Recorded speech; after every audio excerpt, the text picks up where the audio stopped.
음양오행과 주역 그리고 명당 제10회 인류의 이동 시작. 부도지 제7장 인류의 이동 시작. 전회에서 백서씨가 포도 농쿨을 먹으면서 오미의 화가 시작되었습니다. 제7장 이에 사람들이 원망하고 타박하니 지소씨가 크게 부끄러워 얼굴이 붉어져서 권석을 이끌고 성을 나가 멀리 가서 숨어 버렸다. 또 포도의 열매를 먹은 자와 수차를 하지 아니한 자도 역시 모두 성을 나가 이곳저곳으로 흩어져 가니 황궁씨가 그들의 정상을 불쌍하게 여겨 고별하여 말하기를 여러분의 미혹함이 심대하여 성상이 변이한 고로 어찌할 수 없이 성중에서 같이 살 수가 없게 되었소.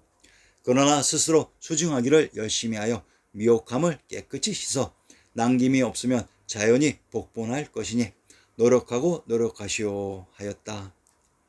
오미의 화를 통해 추론할 수 있는 가장 중요한 요점은 인구의 증가가 가속화되어 첩첩산중의 관중에 식량인 지우가 모자라게 되었다는 사실이며, 이로 인하여 인류의 시원지 마고대성으로부터 인류의 이동이 시작되고 있습니다.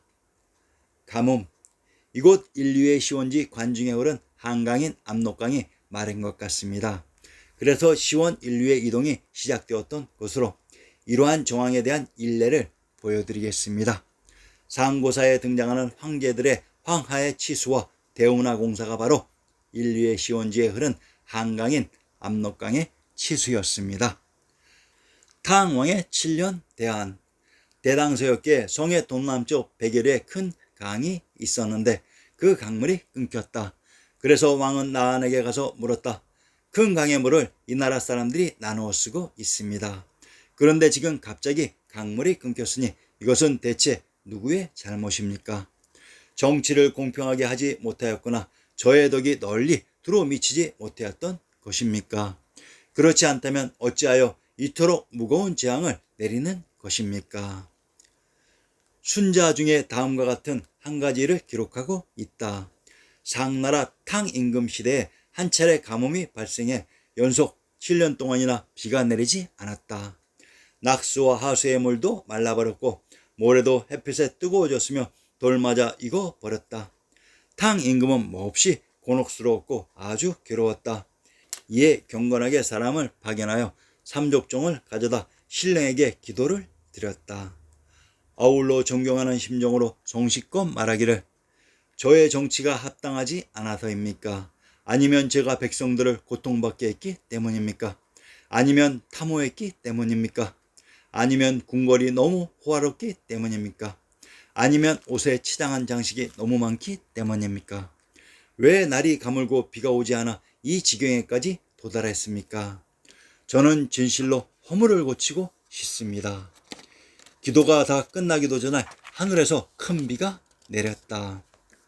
동양의 식자는 다 알고 있는 기원전 16세기의 탕왕의 7년 대한 고사를 그 지학에서 얘기되고 있는 불교 고사인 양 대당서역에 끼워 놓았습니다. 그런데 그런대로 보아줄 만합니다. 아닙니다. 아주 좋습니다. 탕왕의 7년 대안을 잘 모르는 역사 조작자들이 여기가 하를 멸망시킨 탕왕이 도읍한 박이라는 것을 노출시켜준 것입니다. 그렇습니다. 여기 관중이 인류의 시원지이면서 또한 상나라의 수도였던 것입니다. 백옥하가 바로 관중에 흐른 한강입니다. 상나라의 건국자 탕왕의 7년 대안의 무대 부도가 바로 인류의 시원지인 관중이었습니다. 인류의 시원지에 중국사 25사의 주인공들이 있었던 것입니다. 신중동궁 여지순남에서의 박토. 이곳 인류의 시원지 마고대성인 박토가 또한 우리의 지리지 신중동궁 여지순남에서는 어느 곳이었는지 살펴봅시다. 함경도 영흥의 군명을 박평, 쌍성, 화주, 당문, 장령, 화령, 역양이라고 합니다. 평안도 박천의 군명을 박주, 박능, 독창이라고 합니다. 함경도 영흥의 군명 박평과 평안도 박천의 군명 박주는 동일한 제명의 다른 표기 방식으로 밝은 박을 한자 박으로 표기한 것입니다. 자, 이곳 첩첩산중의 관중인 마고대성의 지명 함경도 영흥의 객관을 인용합니다. 망경로 객관 동쪽에 있다고 했습니다. 만경로란 경도인 서울을 바라보는 누각으로 관중인 마고대성에 가까운 곳에 경도인 서울이 있었다고 합니다. 부도지와 우리의 지리지 신중동궁 여지신랑과 중앙아시아의 지리적인 위치가 이렇듯 일치하고 있습니다. 포도밭. 첩첩산중의 관중인 마고대성에서 오미의 원인인 포도를 먹었다고 했으니 그러면 그곳에 실제로 포도가 있었는지 검증해야 이것이 아리아넥스의 역사복원 시리즈가 되는 것입니다. 우리의 예토를 여행한 마르코 폴로의 동방견문록을 인용합니다. 타이암프 혹은 타임프, 태원부. 조주를 떠나 말을 타고 열흘거리를 가면 타이암프라고 불리는 왕국에 도달한다. 이 지방에서 으뜸되는 이 도시 역시 타이암프라고 부른다. 매우 크고 아름다운 그곳은 교육과 수공업이 매우 무척 활발하다. 이 도시에서는 대군주의 군대에 필요한 장비들이 정말로 엄청나게 많이 만들어진다. 포도가 풍성하게 열려있는 아름다운 과수원들이 많은데 포도주는 카타이 지방 어디에서도 만들어지지 않고 오로지 이곳에서만 생산되므로 이 도시에서 다른 모든 지방으로 운반되어 나간다. 또한 뽕나무와 노예고치가 매우 풍부하기 때문에 많은 양의 비단도 만들어진다. 카타이란 스키타이 샥토의 박토라고 했습니다. 이 태원 지방에서만 포도주가 만들어진다고 했습니다. 이 태원이 어디일까요? 충청도 태안의 군명을 소태, 소주라고 합니다. 전라도 태인의 군명을 태산, 무송, 부송, 인이, 대시산, 빙굴이라고 합니다. 태원과 태안은 동일한 지명으로 태안에 있는 산이 태산으로 전라도 태인의 군명 무송이란 왕부의 중심성 황제의 성인 국내성의 한성이라고 했습니다. 참으로 기가 막히죠. 부도지 속에 마고대성인 관중 한양장안에 포도가 있었다고 했는데 동방견문록에서는 그곳 무성인 한성지역에 유일하게 포도주가 만들어졌다고 합니다. 그러면 이곳 관중인 한양장안의 사람들이 이동해서 이 포도주 만드는 법을 전해준 국가는 어디였을까요? 소해인 소코리아의 그루지아는 포도주의 나라입니다. 자기들이 포도주의 원산지라고 자부심이 대단합니다. 그래서 곳곳에서 1년 내내 포도주 축제가 열린다고 합니다. 바로 바쿠스 디오니소스 축제입니다. 바카스가 그루지아에 포도주를 담그는 법을 가르쳐 주었다는 것을 기리는 축제입니다.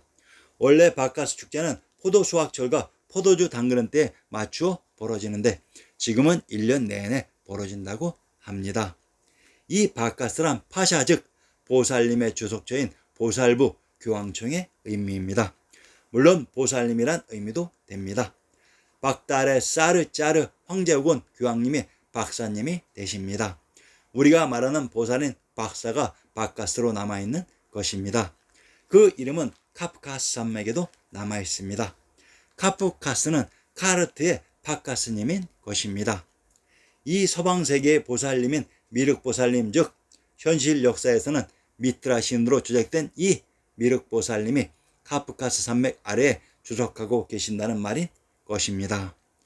영어 이름 코카사스를 분석하면 코리의 카사의 땅이라는 순수한 우리말입니다.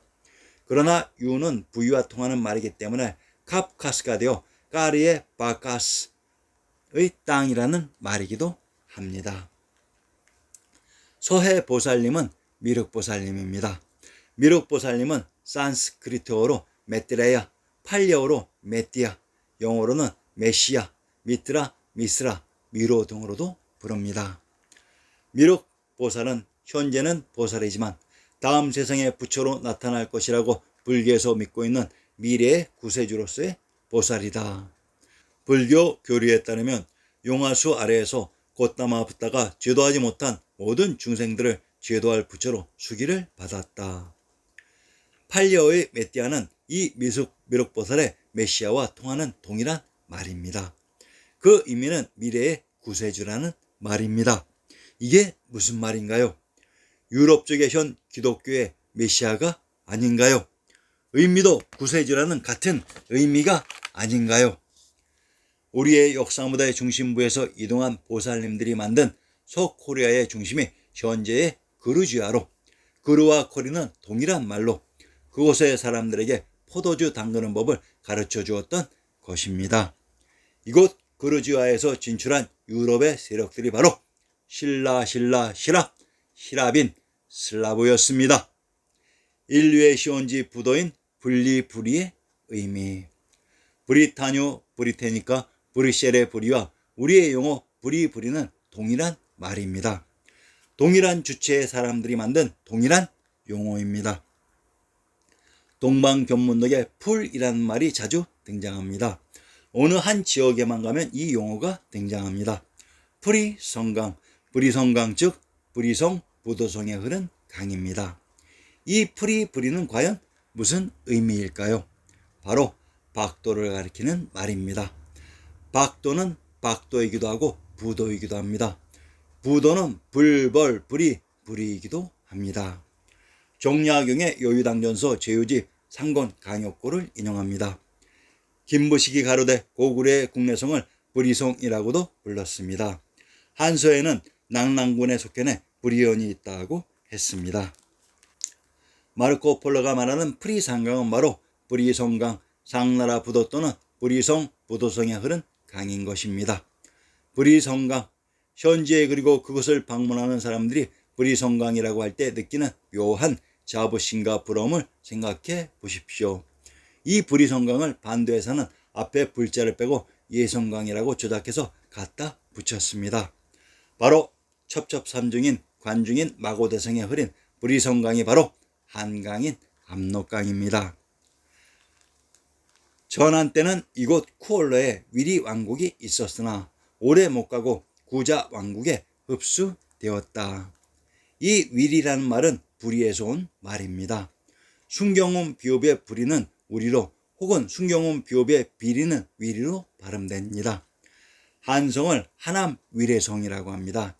이때의 위례와 위리, 비리, 부리는 또한 동일한 말로 역사 속 한성이 국내성인 부리성이었습니다. 역사 속 첩첩산중 인류의 시원지 오미의 화가 발생한 마고대성이 바로 우리의 역사 무대 부리부도의 박토로 이곳에 있었던 성이 제왕의 성인 한성 국내성이었습니다. 이곳을 각인시킨 이유는 이곳에 사람들이 이동해서 자신들 고향의 지명을 붙인 것이 브리타뉴, 브리테니카, 브뤼셀, 부르고뉴 등의 지명이 되었던 것입니다. 멕시코의 유명한 지명 유카탄 반도의 유카탄이란 유가 땅입니다. 한자와 우리말이 혼합된 순수한 우리말입니다. 그러면 이 유가는 누구일까요? 천하의 중심 천조연회도의 무대이며 대법왕청인 비단금자의 금성을 지켰던 평양의 군명이 유경입니다. 이들이 아메리카로 이동해서 건국한 곳이 바로 멕시코의 유카탄이었습니다.